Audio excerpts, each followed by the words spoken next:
आज हम petition number 144, 145 and 146 and 147 पर जन सुनवाई कर रहे हैं, जिस पर मैं अपने सजेशन और ऑब्जेक्शन देने के लिए खड़ा हुआ हूँ।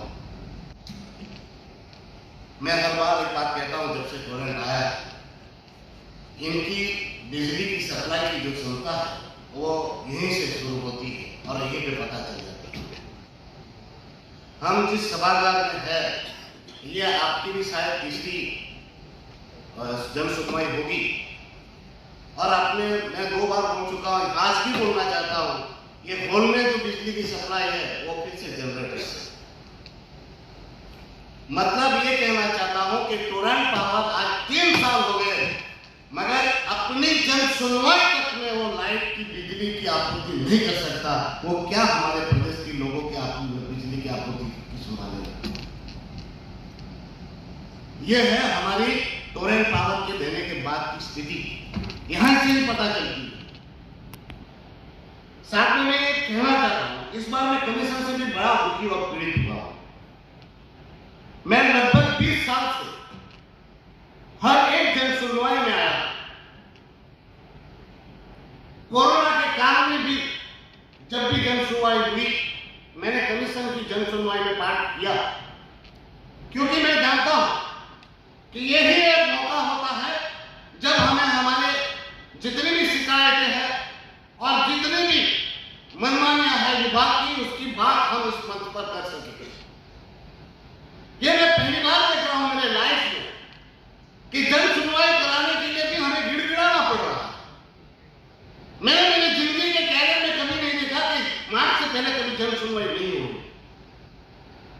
इस बार लेटर लिखना पड़ रहा है कि हमें सुनिए। यहां लाइट की इतनी सारी दिक्कत है, हमारा पूरा प्रदेश आहत है, हर रोज लाइट चली जाती है, इंडस्ट्री परेशान है, यहां से इंडस्ट्री बंद हो रही है और ऐसी ही समस्याओं में या टैरिफ के लिए हमें गिड़गिड़ाना पड़े कि हमारी जाइए, मीटिंग कीजिए और हमें सुनिए। बड़ा दुख है। और अभी तो मुझे लास्ट 4 साल से मैं देख रहा हूं, कमीशन से मुझे विश्वास जैसा हो गया है।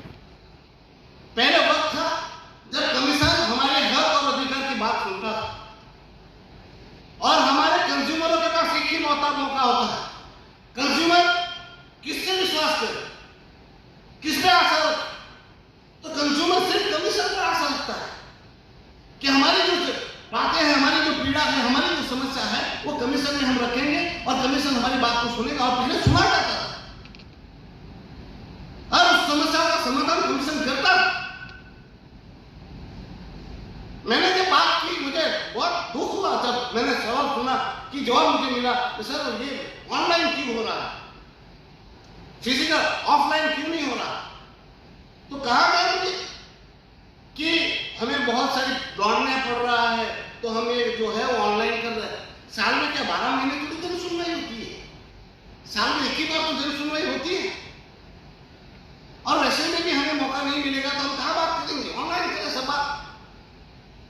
मैं उम्मीद करता हूँ कि JRC जो कमीशन है वो इस बार हमारी बातों को सुने। हम काफी बारी बात मुद्दे में रखते हैं, मैंने नोट किया 2-3 साल से, वो हमारी जो बातें होती है उसमें से ज्यादातर अहम बातों को एक JRC कमीशन में नोटिस ही नहीं हो रही है, इस पे हमें कोई रिप्लाई नहीं मिल रहा है। उम्मीद करता हूं कि इस बार जो भी जन सुनवाई होगी उसकी बातों को गौर से सुना जाएगा और हम बातों पर, सारे मुद्दों को उसमें नोटिंग कर लिया जाएगा।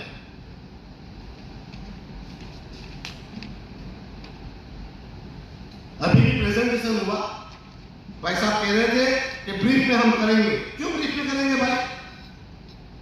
ब्रीफ में क्यों है? बड़े यहां पर आपने प्रोजेक्ट में लगा रखा है, उसका भी तो हमें बड़ा बनना है, उसमें क्यों नहीं दिखाई जा रहा है? हमारा में कहवा तो गुजराती में बोले थे ना, बोल रहे एक आदमी ने ऑब्जेक्शन लिया तो उसको आपने पिटीशन का एक कॉपी दे दिया, बाकी बैठे उनका क्या? JRC का यही मोटिव है, JRC में टोरेंट का यही मोटिव है कि वो डेटा को दबाना चाहता है, छुपाना चाहता है, ताकि जनता को पता न चले कि उन्होंने क्या क्या कांड कर रखे हैं। टाइम तो लगेगा, क्योंकि मैंने पूरी तैयारी की है और हमें भी एक ही मौका मिलता है।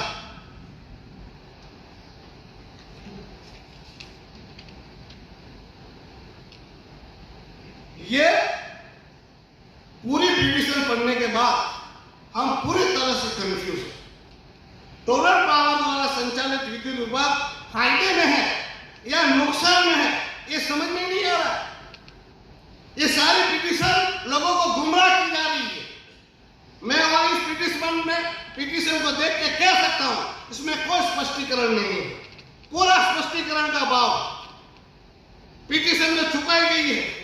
सारी बातें एक तरफ टोरंट पावर कह रहा है वित्त वर्ष 23-24 में यह 374.303 गैप दिखा रहा है, मतलब नुकसान। एक तरफ आप नुकसान दिखाते हो और दूसरी तरफ आप 35 करोड़ का इनकम टैक्स भरते हो। जब आपका विभाग नुकसान में है तो आप 35 करोड़ का इनकम टैक्स कैसे भर सकते हैं? आपने लास्ट साल भी ऐसा ही किया। हमें आपने नुकसान दिखाया और आपने 31 करोड़ का अपने इनकम टैक्स भरा। उससे अगले साल भी जब टोरंट पावर आया, आपने नुकसान दिखाया 59 करोड़ का, और कमीशन ने ही खुद कहा कोई नुकसान नहीं था, 59 करोड़ का बेनिफिट था।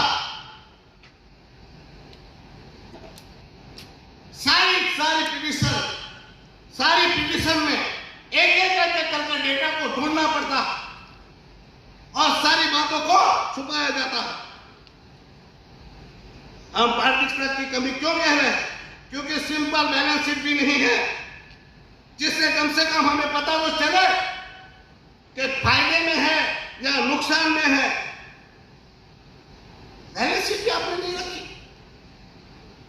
डीडीपीडीसीएल ने हमने बैलेंस शीट रखी है, तो टोरंट पावर ने क्यों नहीं रखी है? उसमें ऑडिट स्टेटमेंट भी होना चाहिए था, पूरा ऑडिटेड बैलेंस शीट होनी चाहिए थी।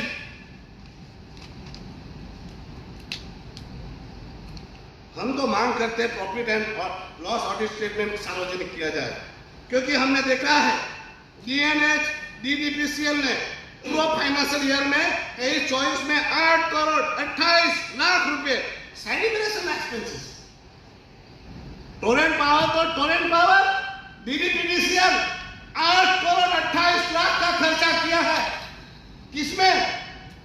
Celebration expenses. सेलिब्रेशन करने के लिए 8 करोड़ 28 लाख रुपए आपने खर्चा कर दिए। आप कंज्यूमर के पैसे से सेलिब्रेशन करेंगे? मैंने जब पूछा, मुझे किसी अधिकारी ने बताया कि जो दमन में या दीव में दादरा नगर हवेली में कार्यक्रम 19 दिसंबर 26 जनवरी होती है, तो लाइट का श्रृंगार किया जाता है और वो लाइट का श्रृंगार ये पैसे से किया है। तो कंज्यूमर से लूटा जाएगा ये पैसे, और कंज्यूमर के पैसे से ये एक्सपेंसेस होंगे।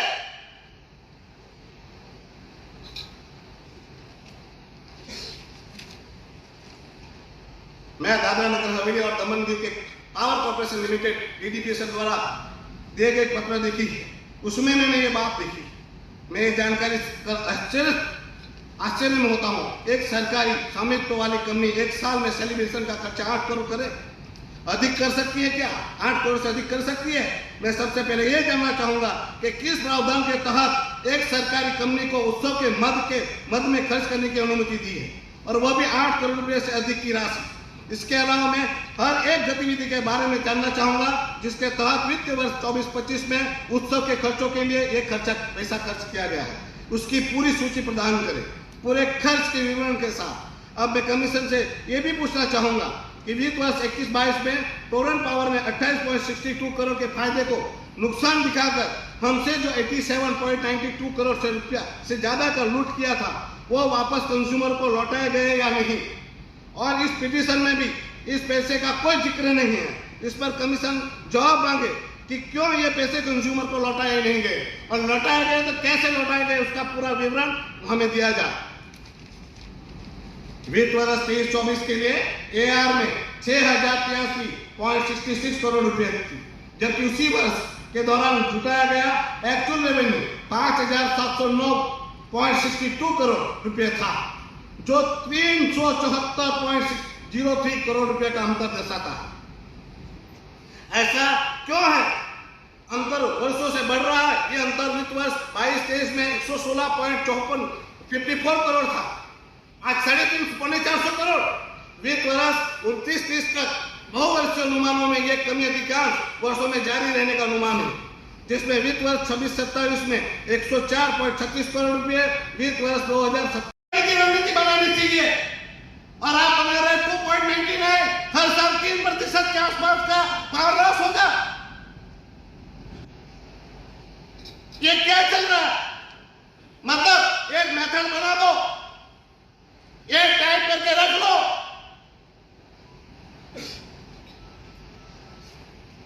हाँ, लोगों को लग रहा होगा कि ये बहुत ज्यादा आवेश में आ रहा है, मगर बात ही ऐसी है, खून खोल रहा है मेरा। हम ये बात इसलिए कह रहे हैं कि ये जो हो रहा है, जो किया जा रहा है, ये केवल और केवल लूट है। नुकसान किस बात का? नुकसान के कारण भी तो होने चाहिए। बिजली के दरों में बढ़ोतरी हो चुकी है, ट्रांसमिशन लॉस, डिस्ट्रीब्यूशन लॉस जो है वो 1.76 है।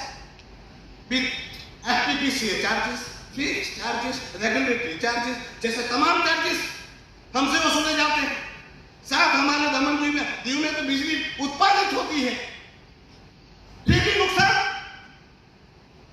और मजे की बात कि हर साल घटा, फायदे को भी बताओ घटा। ये गंभीर चिंता का विषय, जिस पर कमीशन ने क्या कार्यवाही की है? केवल टैरिफ और विविध सरचार्जेस लगाकर कंज्यूमर को लूटने लेने का कोई समस्या का समाधान है क्या? इस घाटे से बचाने के लिए कोई रणनीति बनाई गई है क्या? क्या वितरण बंगला कुत्तों के लिए गाड़ी घुमाई जा रही है? वाह! माननीय महोदय जी, कोई मुझे बताएगा खर्चों पर कंट्रोल कैसे करेंगे? जो काम 2-3 साल पहले लगभग 35 करोड़ जितने खर्चे में पूरा दमन दीव का विद्युत विभाग स्वस्थ और सुचारू रूप से चलता था। बिजली जाती नहीं थी और लाइट वापस आ जाती थी। पावर कट की भी कभी कभार हुआ करते थे। शिकायत करने के साथ 108 से भी जल्दी शिकायत दूर करने के लिए वायरमैन पहुंच जाते थे। आज की स्थिति में आप फोन करो, अहमदाबाद लगे, वो 50 सवाल करे, उससे पहले हमारा प्राइवेट वाला आदमी आके घर पे लाइट बना के जाता, और वो भी पैसे मांगे जाने वाले हैं। क्या केवल 35 करोड़, जिसमें पहले का खर्चा 35 करोड़ के आसपास था, जिसमें ट्रांसमिशन डिस्ट्रीब्यूशन दोनों साथ था। आज केवल डिस्ट्रीब्यूशन का खर्चा 150 करोड़ से ज्यादा है, मतलब 5 गुना सर्विस करने के बाद 150 करोड़ का डिस्ट्रीब्यूशन का खर्चा करने के बाद सर्विस क्या है? क्या है सर्विस? और बहती गंगा थी तो ट्रांसमिशन वालों ने भी हाथ धो गंगा में नहा लिया, उन लोगों ने भी 35 करोड़ अपना खर्चा कर लिया। अब दोनों का खर्चा केवल 35 करोड़ में होता था, वो लगभग 200 करोड़ का हो गया। और सर्विस के नाम पर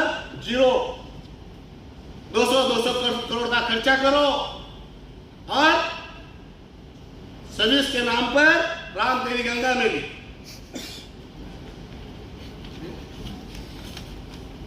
मोदी जी, ये देखिए, लूट, तहासा लूट।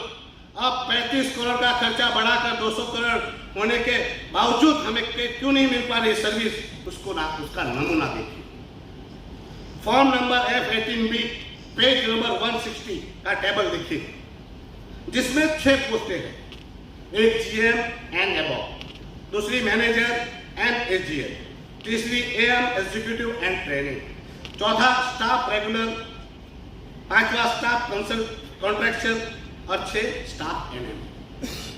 वित्त वर्ष 23-24 में AM एग्जीक्यूटिव एंड ट्रेनिंग 137 है, और स्टाफ NMR कितने हैं? 2 249। जो वित्त वर्ष 26-27 में AM एग्जीक्यूटिव ऑफिसर हो जाएंगे 252 और NMR कितने हो जाएंगे 233। मीन्स एग्जीक्यूटिव बढ़ जाएंगे और NMR घट जाएंगे। और आप देखिए 29-30 में हाल क्या होने वाला। 29-30 में AM एग्जीक्यूटिव हो जाएंगे 338, NMR हो जाएंगे 231। मतलब LMR से डबल जितनी संख्या एग्जीक्यूटिव की हो जाएगी। अब वो एग्जीक्यूटिव जाके लाइनमैन बनेंगे, वो वायर डालेंगे, वो ट्रांसफार्मर बनाएंगे, वो फ्यूज डालेंगे।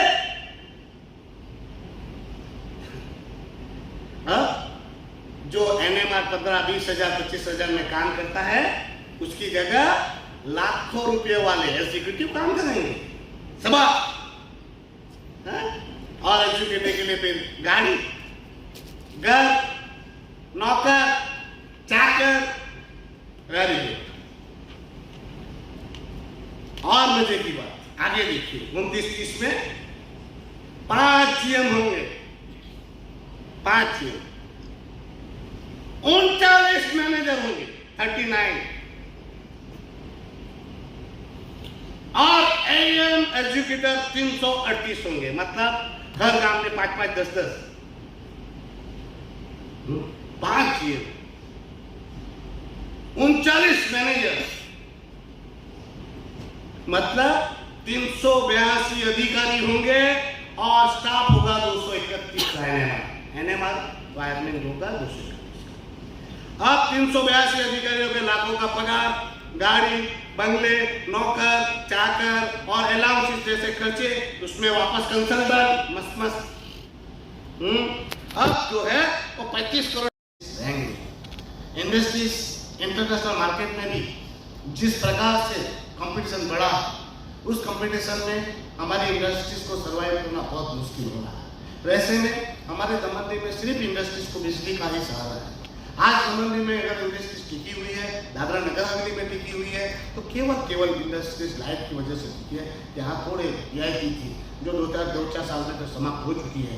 तो आपसे अनुरोध है कि इंडस्ट्रीज को इस बोझ से मुक्त किया जाए और इंडस्ट्रीज को जितनी राहत दी जाए उतनी दी जाए, क्योंकि ये दमन और दादरा नगर हवेली का डेवलपमेंट जो है और केवल ये इंडस्ट्रीज की देन है।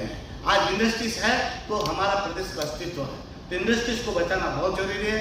हमारे पड़ोसी राज्यों में इंडस्ट्रीज को वहां खींचने के लिए और बहुत से प्रोत्साहन मिल रहे हैं। तो हमारे पास एकमात्र चीज है कि हम उनको इलेक्ट्रिक का राहत देकर इंडस्ट्री को यहाँ बचाएं। CSR कॉलम में दिखा रहा है।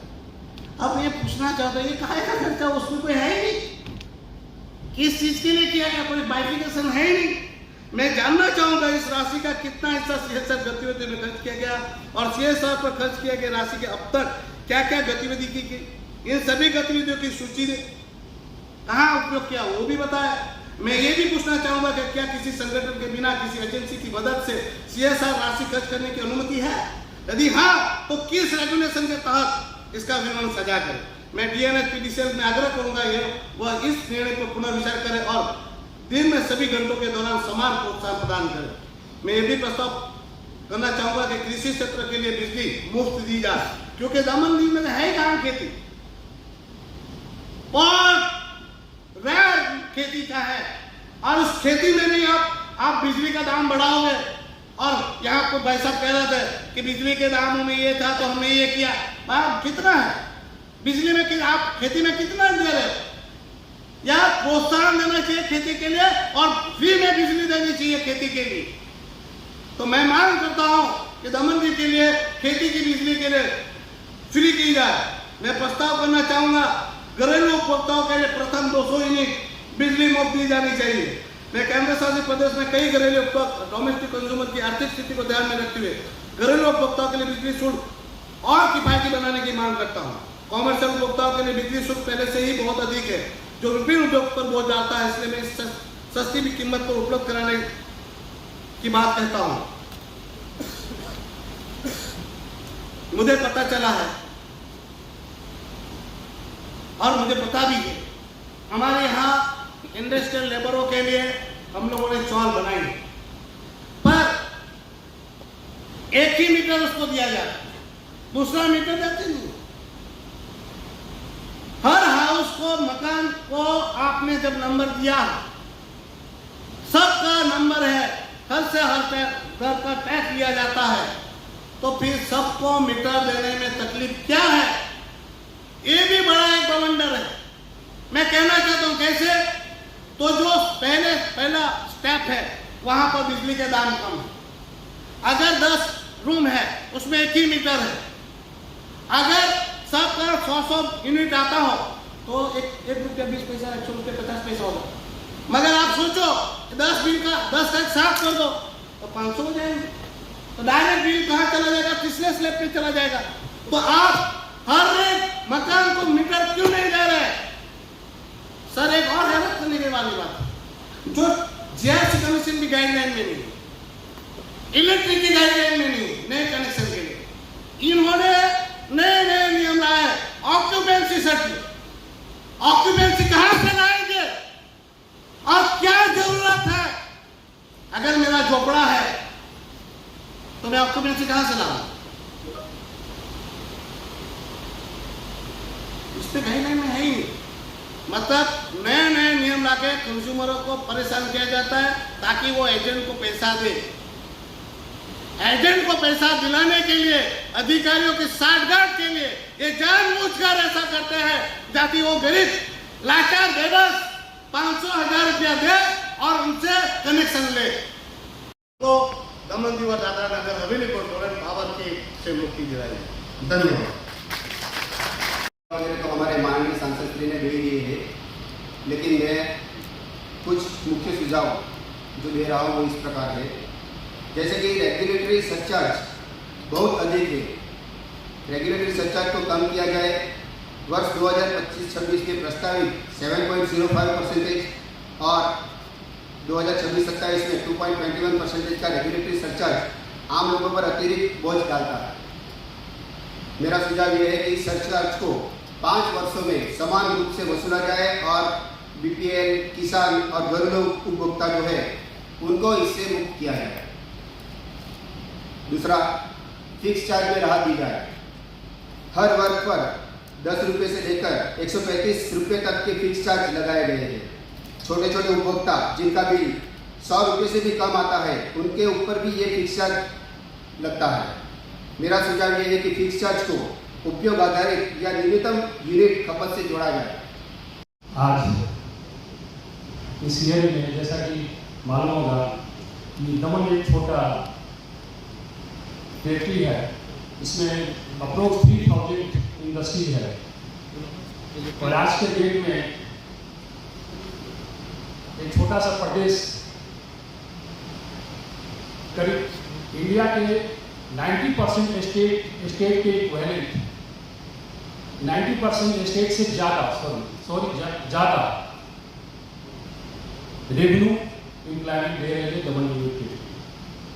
उसका मेन वजह है इंडस्ट्रीज का एस्टेब्लिशमेंट दमन।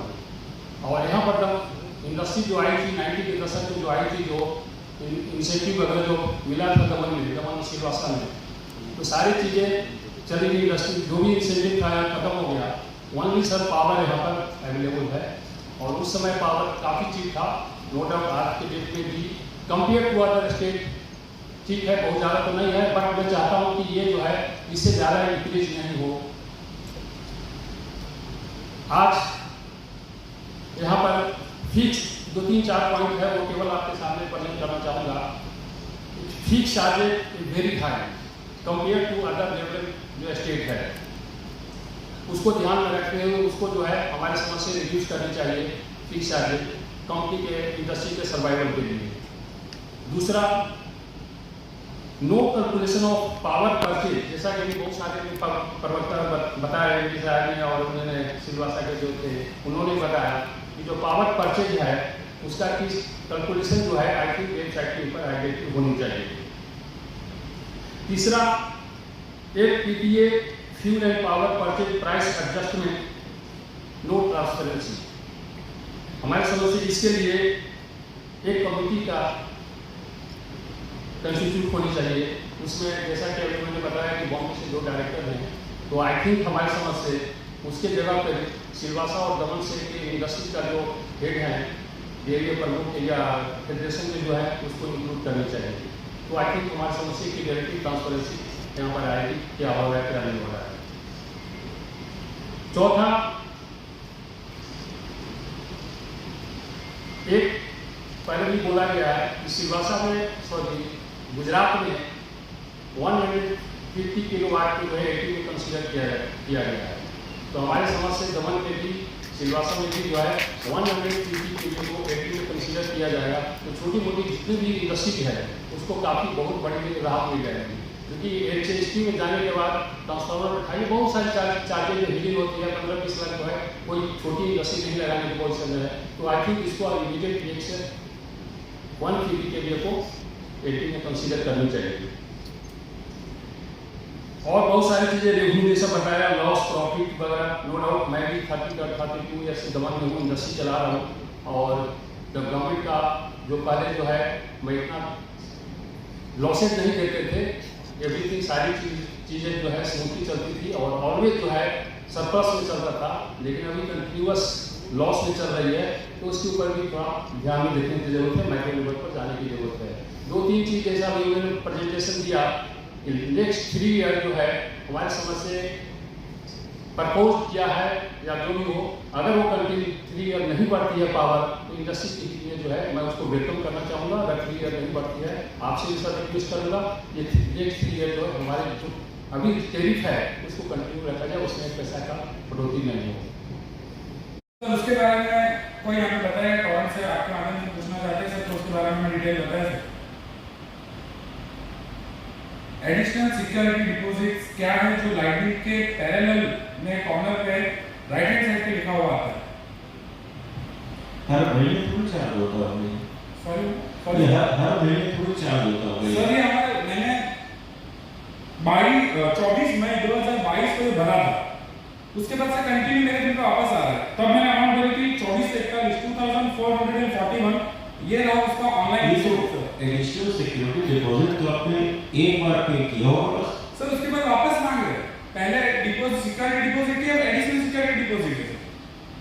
एडिशनल सिक्योरिटी आप अभी मीटिंग के बाद में इससे जरा और सर आपसे मीटिंग के बाद में क्लैरिफाई आपसे बात करके सर हमारा जो रिपोर्ट है उसके अंदर प्रदेश में कितने लोगों ने ये डिपॉजिट भरी है, कितना अमाउंट गवर्नमेंट पावर के पास है, उसकी जानकारी भी इसमें पब्लिश होनी चाहिए, पब्लिक डोमेन में आनी चाहिए सर।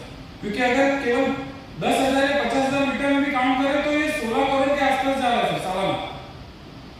तो उस अमाउंट का क्या होता है सर, उसके बारे में भी पब्लिक डोमेन में इसकी जानकारी होनी चाहिए सर। इनका जो भी एडिशनल सिक्योरिटी डिपॉजिट में जो भी पैसा आता है उस पर जो भी ये ब्याज अर्न करते हैं उसको नॉन टैरिफ इनकम में हम लोग शामिल करते हैं। सर हमारा इनकी इनकम शामिल करते हैं। हमने इस पॉइंट को नोट कर लिया है, इस पॉइंट को और डिटेल में देख लेंगे। लेकिन नॉर्मली प्रिंसिपल ये होता है कि सिक्योरिटी डिपॉजिट पर आपको भी कुछ ब्याज देते हैं और ये जो ब्याज अर्न करते हैं वो नॉन टैरिफ इनकम में भी आता है। और इस पर हम लोग और ध्यान से देख लेंगे। और सर दूसरा एक पॉइंट था कि इन्होंने कहा कि सुबह 8 बजे से शाम 4 बजे तक बिजली का जो दर रहेगा वो कम रहेगा। सर हमारा अनुरोध है कि ये जो टाइमिंग है उसको रात के समय कर दिया जाए, क्योंकि दमन दीव दादरा नगर हवेली में ज्यादातर माइग्रेट पीपल्स है जो यहाँ पे कंपनी में काम करने आते हैं सर। तो रेसिडेंशियल के लिए तो उसका कोई मतलब ही नहीं है सर, जिनका बिल इतना कम आता है वो लोग रात को ही तो पंखा और ट्यूबलाइट यूज करेंगे, पूरा दिन तो लाइट बंद रहती है सर। तो इस जो कम दर का फायदा मिलेगा किसको? Thank you sir. Sir DI की तरफ से आपने जेआरसी की मीटिंग में क्या रजूआत की थी? मतलब ये इंडस्ट्री के साइड से हमने ये प्रेजेंट किया है कि एक तो नेवल स्टेट में जो है छोटा छोटा इंडस्ट्री जो है लघु स्मॉल इंडस्ट्री को गुजरात में जो है 150 किलोवाट को जो है एलटी में कंसीडर कर रहे हैं। वो हमने डिमांड किया है कि वो सेम चीज़ जो है दमन में कंसीडर किया जाए, उससे क्या है छोटी मोटी इंडस्ट्री को बहुत बड़ी राहत मिल जाएगी। दूसरा चीज़ जो है सर फिक्स चार्जेज जो इन्होंने काफ़ी कंपेयर टू अदर स्टेट यहाँ बहुत ज़्यादा है, वो हमने डिमांड किया है उसको रिड्यूस किया जाए, क्योंकि एकमात्र जो है हमारी दमन में इंडस्ट्री को सर्वाइवल के लिए एक पावर ही एक सेक्टर है जो जिसके चलते सर्वाइवल है यहाँ पर। एक छोटी सी इंडस्ट्री में, जैसा कि सभी लोगों को पता होगा, छोटी सी टेरिटरी में अप्रोक्स 3000 इंडस्ट्रीज है, जो कंपेयर टू मतलब इंडिया के 90 स्टेट से भी ज़्यादा है। तो एक मतलब दमन का आज एक अच्छा पहचान है। नो डाउट इंडस्ट्री तो है, इंडस्ट्री से एम्प्लॉयमेंट एंड रेवेन्यू काफ़ी बड़े पैमाने पर जो है यहाँ पर जा रही है। तो हमारे समझ से जो उसके लिए पावर को जो है अगर थोड़ा सा जो एग्जिस्टिंग है उसको अगर रखेंगे तब ये सर्वाइवल होगा इंडस्ट्री का। वो सारी बातों को हमने कमीशन के सामने रखा कि आर्टिफिशियल ये सब डेटा इन लोगों ने मैनिपुलेट करके बनाया है, इसकी जांच करना भी बहुत जरूरी है। और आपने देखा होगा कि भारत सरकार की योजनाओं को भी सर्वनाश करने पे तुले है। जैसे इन लोगों ने रखा है कि अब 8 से 4 बजे के बीच में जब लाइट इस्तेमाल होगी तो उसमें इन लोग डिस्काउंट देंगे, सब्सिडी देंगे, और रात को इन लोग जो है तो भाव बढ़ाएंगे। मतलब ये ओवरलोड वगैरह हो जाएगा। और सूर्य ऊर्जा की जो योजना है भारत सरकार की, वो भी तो समाप्त कर देंगे। जो योजना है भारत सरकार ने बनाई है सूर्य ऊर्जा की, ज़्यादा से ज़्यादा लोग सूर्य ऊर्जा की बिजली इस्तेमाल करें। पर इनकी जो ये पॉलिसी है उसमें सूर्य ऊर्जा की योजना को ये समाप्त करने की तुले हुए। और बहुत सारी योजनाओं को इन्होंने मैनिपुलेट किया है और डेटा को भी मैनिपुलेट किया है और आर्टिफिशियल रूप से उन लोगों ने प्रॉफिट को घाटा बताया है। तो सारी बातें कमीशन के सामने रखी है और कमीशन में भी है और अपीलेट अथॉरिटी में जरूरत पड़ी तो वहाँ जाएंगे। मगर इनके द्वारा जो भी काम किए जा रहे हैं उसकी समीक्षा कराएंगे और जो भी गलत है उसको बंद कराएंगे। पीडीसीएल के द्वारा जो खर्चा किया जा रहा है उस पर आप क्या कहेंगे? बेहद ही शर्मजनक रूप से बेशर्मों की तरह इन लोगों ने खर्चा किया है। 8 करोड़ का जो खर्चा है वो सेलिब्रेशन खर्चा, कभी ये खर्चा कभी वो खर्चा, मगर 35 करोड़ में विभाग चलता था उसका 200 करोड़ रुपए का खर्चा डाल दिया। अब एनएमआर जो है वो एनएमआर के काम जो होता था वो एनएमआर की जगह पे अब एग्जीक्यूटिव ऑफिसर्स ला रहे हैं। एजीएम 5, जीएम 5, एजीएम 39, मतलब ये कर क्या रहा है? और कंसल्टेंट जिनकी जरूरत ही नहीं है वैसे कंसल्टेंट रोक रखे हैं। मतलब जो खर्चा 10 पैसे में होता था आज वो 100 रुपये में हो रहा है। और ये जो सारे खर्चे हैं वो आर्टिफिशियल रूप से उनके अय्यासी करने के खर्चे भी कंज्यूमर से लूटे जा रहे हैं। उसको भी हमने विगतवार पॉइंट टू पॉइंट हमने कमीशन के सामने बातें रखी। जो डायरेक्टर है जो मुंबई से आयात किए उन पर क्या कहेंगे? वही तो मैंने वो भी बात उठाई कि कंपनी हमारी दमन दीव और दादरा नगर हवेली के लोगों की, कंज्यूमर्स हमारे, और बॉम्बे से 2 आदमियों को आपने क्यों रखा? क्या उनका क्या योगदान है हमारे प्रदेश में? क्या यहाँ के इतने सारे इंडस्ट्रियल है वो सक्षम नहीं थे? उनको बोर्ड में लेने थे। तो ये जो है वो मिली भगत है, षड्यंत्र के तहत मुझे तो ऐसा लगता है कि पैसे लेकर डायरेक्टर पद बनाए गए। तो उनकी भी मैंने सीबीआई जांच मांगी और पूरे खर्चे जो है वो खर्चे का कैग द्वारा ऑडिट हो, और साथ में सीबीआई जांच भी मैंने मांगी है कि इनकी द्वारा जो पद भर्ती किए गए, और मैंने ये सारे ऑडिट को सार्वजनिक करने की मांग की। ओके।